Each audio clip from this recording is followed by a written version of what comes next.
Kemacetan lalu lintas di ruas Jalan Protokol Palembang membuat pemerintah kota melakukan uji coba kontraflow atau sistem lawan arus di Jalan Kolonel Haji Burlian pada Senin 22 Juli 2024 pagi. Pada uji coba yang melibatkan Dishub dan Satlantas Polrestabes Palembang di depan Rumah Sakit Siti Fatimah hingga depan Korem 044 Garuda Dempo yang menjadi titik kemacetan.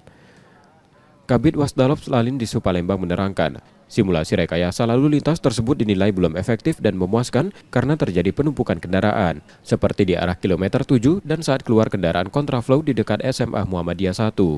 Hasil uji coba akan dievaluasi untuk pengambilan keputusan terkait penerapan kontraflow secara permanen. Namun apabila sistem ini tidak tepat maka akan dihentikan dan menggunakan alternatif atau solusi lain untuk mengurai kemacetan di jalan tersebut. Di jalur kontraflow itu tersebut tidak ada masyarakat yang menggunakannya, sangat sedikit. Jadi jalur tersebut terbilang sepi yang dari pagi tadi kita laksanakan. Memang ada yang memang ada kendaraan yang mulai masuk, cuma tidak terlalu padat. Nah tadi kan memang kan titik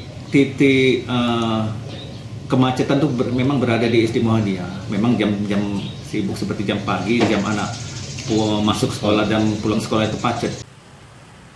Dishub Palembang meminta orang tua murid yang mengantar sekolah terutama di SMA Muhammadiyah 1 agar tidak lama berhenti karena memakan badan jalan yang memicu kemacetan lalu lintas. Reski Oktora, Muklas Diferensial, Kompas TV, Palembang, Sumatera Selatan.